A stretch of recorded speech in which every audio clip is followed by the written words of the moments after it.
Ambassador Busia. I remember when I first met Ambassador Busia, I was at a symposium in Amsterdam last year, and she walked in. She was late, um, you know, but late, but as only some people can be late. She walked in and she was wearing this beautiful royal attire, yellow. And she sat next to me. She sat down next to me, and we had the most wonderful conversation that day. And I was baffled by her insights into subjects that I was invested in. And it turned out that she was the ambassador of Ghana to Suriname, which took our conversation into a whole other direction, which ended up with her being here with us tonight. So it's with great pleasure that I introduce her as our keynote speaker tonight, Ambassador Busia. Thank you so much, Marvin. I am actually really excited to be here. I want to thank all of you for the honor of this invitation.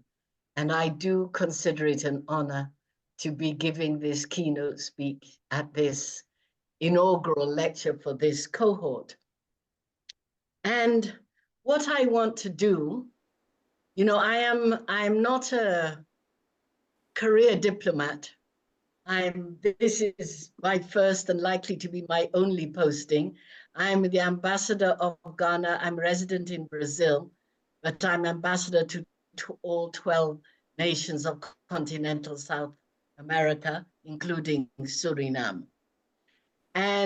But what I consider my real life, I spent 40 years in the academy at the university. I started my career in terms of what makes it relevant that I'm here. For me, there are many paths to this day. As a graduate student, I did both my degrees, undergraduate and graduate, at Oxford. And I did English literature as an undergraduate student, and like many of us, absolutely fell in love with the history and the language of English, but was also conscious of, you know, learning alien tongues and alien visions and wondering where I was. I then spent a junior year abroad at Brandeis University, at least looking at the the literature of Black people of the Americas, while I read and discovered the African writers myself. This led me to do at Oxford, and in those days, you could not do it in literature. When I started my work, it was before Said had published Orientalism. So I had to do my doctorate in anthropology rather than literature, although what I did was a study of images of Africa in post-war popular fiction. The question of how we see ourselves, how we represent ourselves, has been a lifelong passion and has led, in a sense, to me looking for traces of us as Africans, particularly Africans in the diaspora, everywhere I can, not only in the written and spoken word, but in the traces of our culture, music, dance, cloth, food, rituals, you name it. Where are we? Because the truth of the matter is we made the modern world. There would be no modern world the way it is without us. Very often when we say that, people will automatically think, yes, thank you for your labor. But that's not what it is. Yes, our enforced labor helped make the modern world, but it wasn't our labor only. Our labor came with our expertise, our knowledge, our understanding of the world, our understanding of ecosystems. There would be no Carolina rice in the United States if they hadn't selectively and deliberately chosen people from the Senegambia region of West Africa to grow that rice. there would be no what they call shotgun houses in American South if they didn't have people who knew how to build simple stories, single structures that, you know, were environmentally correct, if they had not had labor from the Sahelian region of West Africa. The examples can be multiplied. The one I like to give, because people seldom think of us even in the sciences, and it was a closely guarded secret until the year of COVID, when the controversy about shall we or shall we not develop and get vaccines in time made people unearth the truth that the history of vaccinations, at least in the American North, began in Boston when they had a smallpox epidemic. And when somebody who had been enslaved by the so-called great preacher Cotton Mather had lived through an epidemic of a disease in Mali, and he knew the cure was to give everybody a little bit of the disease that was ailing them. And that's how even vaccinations started in the United States, from the expertise of a so-called ignorant slave. We have changed the world in which all of us live, but our traces are hidden, and they're hidden in two ways. They are hidden on purpose because courses like the one you're about to take are rare. That is to say, they are hidden on purpose because the history of education, not only in the Western world, but sadly in our own countries, is a history that is shaped by the pedagogy of the West, by the pedagogy of the colonial masters. So not only do we learn what they teach, but we also learn how they teach. I won't go off into a long discourse on pedagogy, on the how, but there are many philosophies behind how one teaches. Some of them we take for granted. Why is it that in most universities, at the undergraduate level, the classrooms are concert style, in rows, facing a platform with an expert teacher on it? But in a lot of those same universities, when it's a graduate class, you're seated around a round table. Not always, but that tends to be the pattern. It's a different philosophy of education. It is assumed that undergraduates need to be taught, instructed by an expert, but graduates are there amongst equals trying to learn and share. And even the how should I say, the furniture and architecture of the rooms are indicative of a philosophy of learning. So this is a little bit of a tangent, but I want to say it because it's important. Many years ago, when I was doing a workshop on transforming the curriculum for race and gender, I was co-teaching with a Native American, an indigenous. He was, I believe, a Shawnee Indian. And he told a wonderful story. He told a story about how he had, left the reservation and been educated at marvelous schools in the Northeast, but had chosen to return to the reservation to teach indigenous children. And he had one student who was very, very good in all the subjects. He was a social science and maths teacher. But this student kept on being failed for cheating. And he ended up having a talk to this student about what are you doing here? But the student wasn't actually cheating in the sense that he was not looking at other people's work. He was helping others cheat by sharing his work. He knew he was good. And so when he saw his classmates floundering, he would go and share his work. And he taught the teacher a lesson which he passed on to some of us, because this young boy said to him, but Master, I thought we were all here to share and learn so that we can all progress to the next grade. Why would I want to go to the next grade without my friends if I can help them? If they don't understand and I do, what's wrong with me helping them? And the teacher said it was a wonderful lesson for him. We're all schooled in educational systems that make us want to be the one who comes out on top. That's how we get advancement. That's how we get our scholarships. That's how we get our grants. That's how we get our publications. We prove we are better than the person next door to us. And he said this young 9-year-old boy made him realize that there is a different philosophy for education. And I have tried to think of that as a teacher. That is one of those knowledges that get hidden.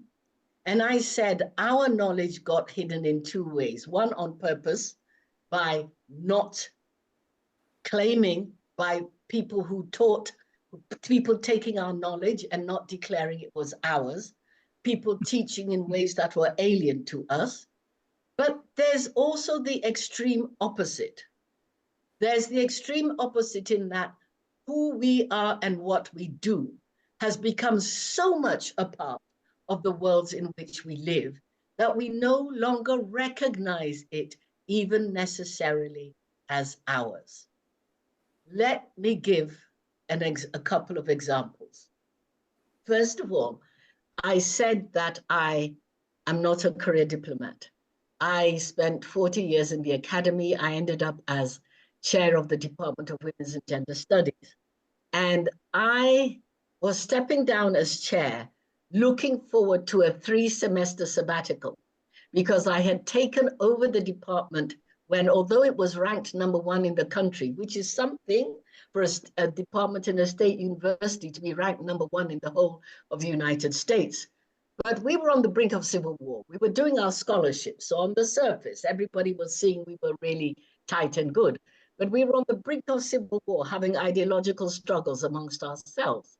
And the dean said to me, if you can keep this faculty steady and be chair for two terms, that is 6 years, when you step down, we'll give you a 3-semester sabbatical instead of 2. Well, I succeeded in that. And so at the end of my 6th year, I was looking forward to my 3-semester sabbatical and had just signed up to do something I'd wanted to do for 20 years, and that is travel around the world on the semester at sea. When between September and December, before I, went to finish my book, when I got the phone call asking me to come to Brazil and take the position I now am. Well, I waited 20 years to do this trip. So I was bold and said to the president, thank you, I'm so honored, I would love to come, but I ain't going until December, I'm not going in September. They agreed. I'm telling this story for a reason. I then embarked for a 100-day journey around the world, where we started off in Europe and went, we were in Germany, we went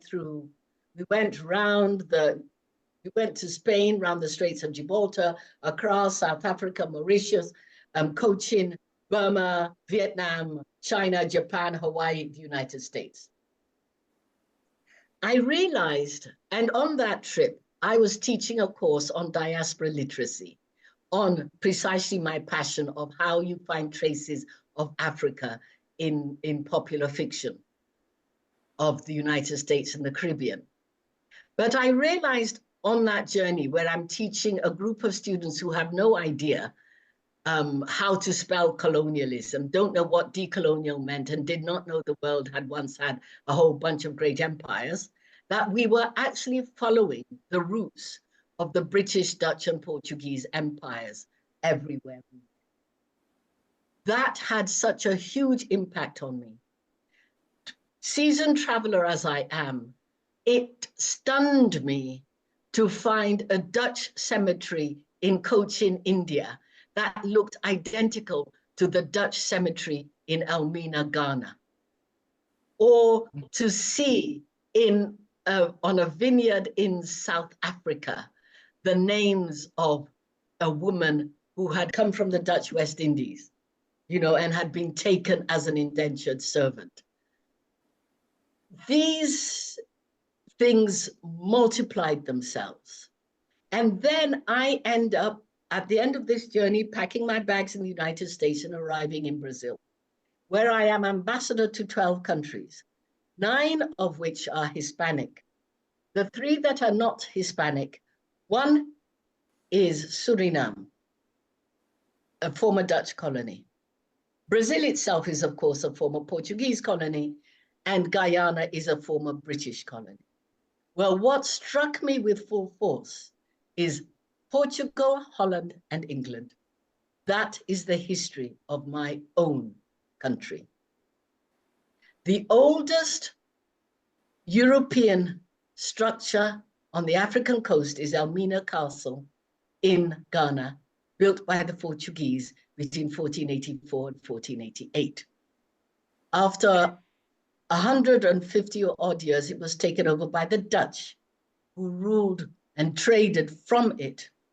And at a period, at the beginning of the Dutch period, the Dutch were fighting a proxy war with the Portuguese, which is why they were on the west coast of Africa and why they were also on the coast of Brazil. And the Dutch held Recife in Brazil for about 50 years before they moved their operations to Suriname. In Ghana, we have a community of people we call the Tabom, from the Portuguese language as Tabom, it's good, who are the descendants of enslaved people who manumitted themselves through revolution or were ejected because they were revolutionaries and came to the west coast of Africa. Everybody thinks about those who went to Nigeria and Benin. Few people think about those who came to Ghana. But there's a community of Brazilians who came to Ghana. But they not only have names like Darocha de Santos, as you would expect, they also have names like Van der Poy, Van Lan, Van Taham, Bartels, because they came from Recife and were taken there by the Dutch before the Dutch moved to Suriname, where you'll find the same names because we were being shipped by the same people. So when I say what fascinates me even more is the invisible structures that shape our lives. None of us walk around thinking about, why do you have 3 villages in Suriname called Abena? My name is Abena. It is an Akante name for a woman born on a Tuesday. Why do you find Kwashi Town and Kwesi Town all over Jamaica? Why is the hero of Guyana called Kofi? In fact, talking about Guyana, I remember when the president of Ghana came to Guyana on a state visit. We walked into the room where we were going to have the formal banquet, where, you know, so posh they print out the menus. And under the desserts, there was a dish called dokono. Every Ghanaian had that dish because we were intrigued to see what is this dokono? Because we have dokono in Ghana. It's the staple dish of my mother's people on the coast. But dokono in Ghana is a savory dish. So why is it listed under the desserts? And when it came, it looked the same, steamed, wrapped in those beautiful palm leaves. But when we opened it, it looked the same until you cut it and tasted it. When you cut it and tasted it, it was sweetened with sugar cane and had raisins in it. But if you didn't cut it and taste it, you wouldn't know. So here we have a dish that's almost the same, but not quite. It's kept its name, it's kept its method of cooking, but it has a variation. I came to Suriname and saw that wonderful checked cloth that you wear everywhere, which we in Ghana call madras. Why do we call it madras? And how did it get to Suriname? Why do we have the same cloth called madras, which shows where it comes from, which is worn and used in Ghana differently, but worn and used in Suriname as well. And if you're wondering what we're talking about, Lashanda Marcel Moore has got it on her head. Okay, that cloth we call madras in Ghana. So there are all these signs that link us because we are joined by these trading empires that have shaped our lives. Many years ago, I was with the Minister for Tourism in Ghana, and we had a group of Surinamese people, and we were doing a tour of the slave sites in Accra. And we went to a private home that had been the home of a trader. And one of the women from Suriname started weeping. And we asked her why. And she said, I could be in my grandmother's house in Brokopondo. And I said, why? And it was the stones.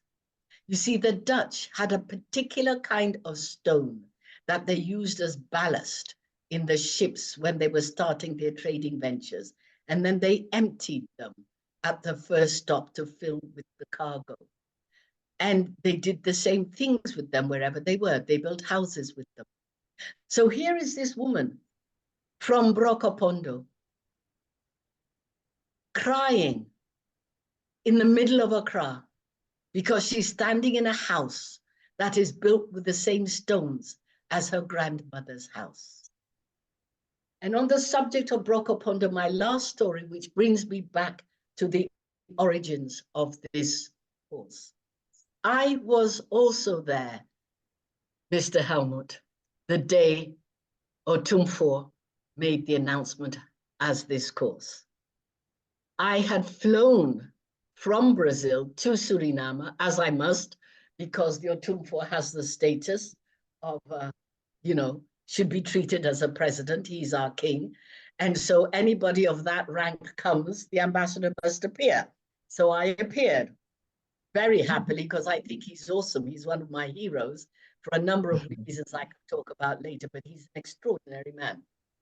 Now, on that trip, you wonderful people of Suriname had put together a cultural festival for him. And it was in Brokopondo because he couldn't go everywhere. So you collected all your different peoples to come to Brokopondo to do a performance. Now, I've told this story a lot, but I don't think I've ever told it to a group of Surinamese people. Something extraordinary happened at that performance. I'm afraid I don't remember who the MC was that day, but the mistress of ceremonies came and stood on stage, greeted everybody, and explained how things were going to go. And she explained that there were people from the different regions of Suriname, Afro-Surinamese people, who had each come to do something special to their community and to perform. And the first group was going to be a choir. But then she said, but we are African people. So of course we have to begin with the drums. And then not on stage, but on the ground at the side of the stage, a young man who, with all due respects, he didn't look like he'd ever gone to Paramaribo. He was very young. It looked like he'd spent all his life in Brokopondo, started drumming. Now, I am with the seniors, the elder people of the court of Otumfor the Asantehene, the inheritance of this great tradition and his courtiers. And these are the most erudite, knowledgeable Akan culture people in the world. And I'm sitting between two of them. And this young man starts drumming, and one of them starts chanting the names of the appellations of God that are being played on the drums. I couldn't believe it. And the heritage had been so preserved that these men knew exactly what was being played all these hundreds of years later. But even more, and I saw them all looking at each other in astonishment. But even more astonishing was when he had finished playing, the choir then started coming on stage. And so our attention was supposed to be on the stage as the choir was being introduced. But we Ghanaians had noticed a small movement at the side of the stage. And that is an elderly gentleman with a bottle had come and sat beside the drummer. And when the drummer finished, the two of them had what they thought was a private moment and poured libation.